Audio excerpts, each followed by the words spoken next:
Christopher Bell back on dirt. We'll talk about that. Plus, Kyle Larson's Knoxville Nationals and dirt late model plans are in question. John Trone hires another new sprint car driver and plenty more today. Let's go.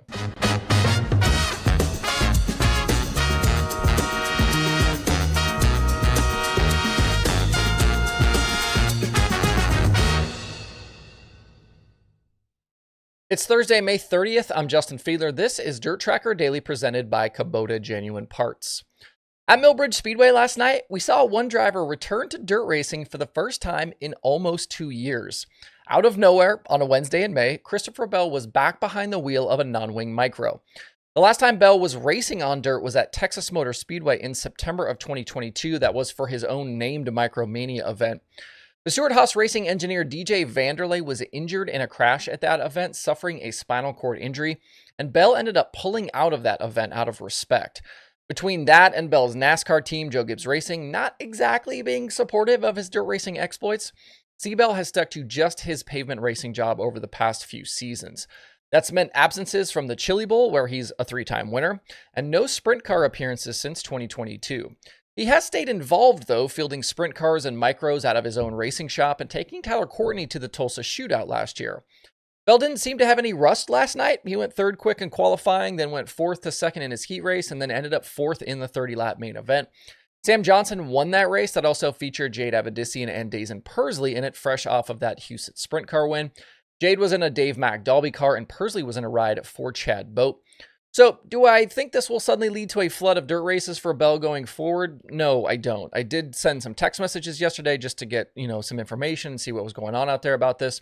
But Bell was a Final Four driver in the NASCAR playoffs last season, and with 2 wins already in 2024, he's right square in this NASCAR title fight yet again. He will continue to keep the main thing, and not jeopardize that. So I would not suddenly expect a winged sprint car schedule or midget appearances now that he's broken this dirtless streak. I do think we could see him race at Millbridge here and there just to scratch the itch, but that's probably about it. I know a lot of you are hoping we're going to see a lot more, but I wouldn't expect it. Either way, though, it was cool to see him back on dirt and kind of back in his happy place again. We mentioned yesterday that Callum Williamson had departed the John Trone 39 sprint car in central Pennsylvania, and that team has acted pretty fast to replace him. Jeremy Elliott at SprintCarUnlimited.com reported yesterday that Cody Hartlaub will be in the car Friday at Williams Grove, Saturday at Lincoln, and then possibly more into the future. Hartlaub's best sprint car run this season was a 10th at Baps Motor Speedway on May 19th, and he made the main event against the World of Outlaws at Lincoln, even appearing in the night's dash. This was actually Cody Hartlaub's first season full-time in a 410 sprint car. Trone told Jeremy that Williamson and crew chief Kevin Fry were not seeing eye to eye and that it was probably best for the two sides to part ways. We'll see if Hartlaub can last longer than some of these other drivers have in the 39 here in these recent seasons. The folks on the interwebs that I've seen react to this certainly not convinced, and it seems as though this team is starting to get a little bit of a reputation around central Pennsylvania. I do want to talk today as well about Kyle Larson. We know he wasn't at Grandview on Tuesday with High Limit because of a Goodyear tire test at Iowa Speedway, and that missing that race ended his bid for the High Limit Midweek Championship in 2024. At that tire test, Larson met with reporters for a few minutes and had a couple of interesting things to say about dirt racing. I'd been told not long ago that Larson was putting the late model program with Kevin Rumley on pause for the remainder of the season, and Young Money seemed to confirm that in his comments to those reporters at Iowa. Always Race Day's Connor Ferguson was there, and they shared the video to the Always Race Day social media accounts if you would like to watch it yourself. Larson said he told Rumley that he's taking a break from the late model for a while, and he doesn't know when he'll be back. He said it could be a couple of months, a couple of years, or maybe never. He made it clear that he's focusing on his NASCAR gig and that he wants to be around the family a little bit more. I was reminded, though, from a friend that Larson did not race the late model at all after June last year, so him stepping away here might not be that big of a deal. Larson did also mention in that media session that he's unsure of his plans for the Knoxville Nationals this season. It falls on the NASCAR weekend at Richmond, and he said the logistics are much tougher coming from Richmond to Knoxville. So we'll see if he's able to come back and defend his win, if we're going to miss him at the Nationals this season. Around the country this weekend, plenty of racing to get into. That includes the World of Outlaws sprint cars at Beaver Dam. They're going to be there in Wisconsin Friday and Saturday. Still a tight championship battle going on with David Gravel out front and Carson Macedo and Buddy Kofoid absolutely streaking at the moment. The Kubota High Limit Sprint Cars will be at Lawrenceburg Friday and Butler on Saturday. I did see that Larson is planning on being at Lawrenceburg for that Friday show. Tyler Courtney just snuck ahead of Brad Sweet this week in that High Limit title fight. USAC Sprint Cars are at Knoxville for 2 nights as well. Logan Seavey atop the standings there. And the Extreme Outlaw Midgets have a 3-day weekend. They're going to start tonight at Doe Run, then go to Cole County Friday and Wayne County, Illinois on Saturday. Up at Mississippi Thunder Speedway, the XR 100,000 to win modified race is happening this weekend. The big deal started last night with practice and qualifying, and racing action gets going tonight with heat races.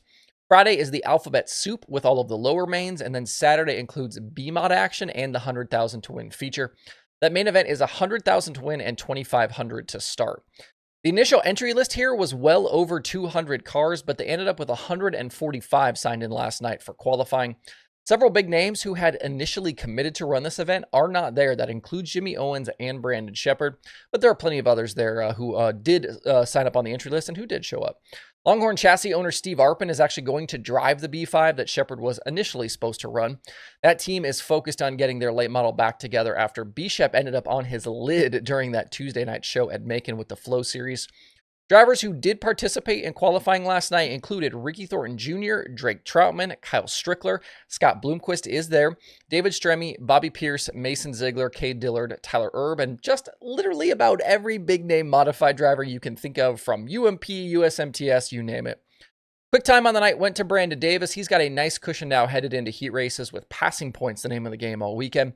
XR has their own streaming service and racing can be watched there if you are not headed to Mississippi Thunder this weekend. If you're a dirt late model fan, you got the Hunt the Front series at Swainsboro, and we'll get to see the debut of that Kubota paint scheme for Joseph Joyner. Brandon Overton leads that championship right now with Hunt the Front. The Spring Nationals has 2 shows, one at Ponderosa, one at Lake Cumberland. Donald McIntosh already crowned the Spring Nationals champion. There's also 20,000 to win at Tri-City, which I will bet would draw a bunch of the Illinois and Midwest late model teams.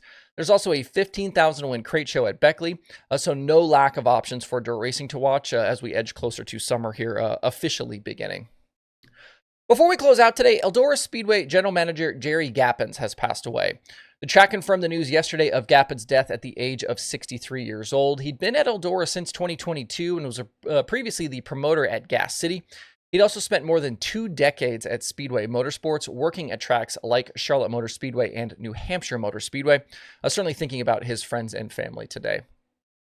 That's it for the Daily Show this week. As always, your support of what I do here is very much appreciated. Hope you guys have a great Thursday out there. Enjoy the dirt racing weekend ahead, and we'll see you right back here on Sunday.